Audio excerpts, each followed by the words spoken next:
statistiques mauvaises aux États-Unis, mais aussi en Chine, puisque si on regarde les statistiques de commerce extérieur chinois, on remarque une chute de 41% des importations chinoises de produits américains. C'est totalement le contraire de ce qu'ils veulent faire, en fait.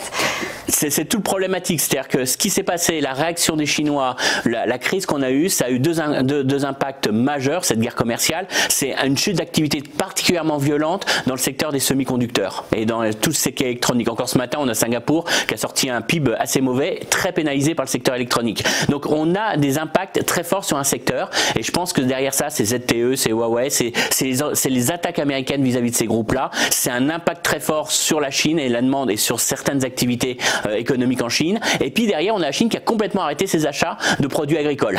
Et donc du coup, les exportations américaines se sont effondrées vers la Chine, ou importations chinoises de produits américains. Ça s'est complètement effondré et on voit qu'aujourd'hui, on a un creusement du déficit commercial américain vis-à-vis de la Chine. Donc là, c'est un vrai problème. C'est un vrai problème pour les Chinois parce que c'est pas ce qu'ils veulent non plus.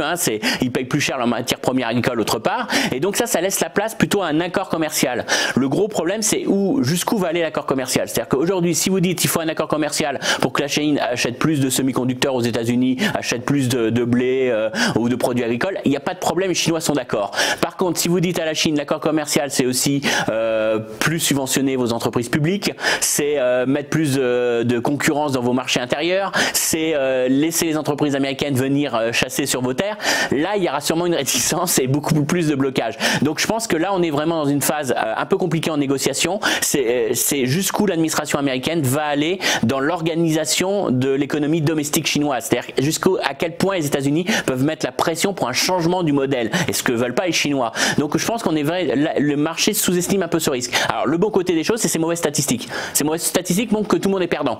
Donc on dit il va y avoir un accord. La Chine et les États-Unis sont perdants, voilà.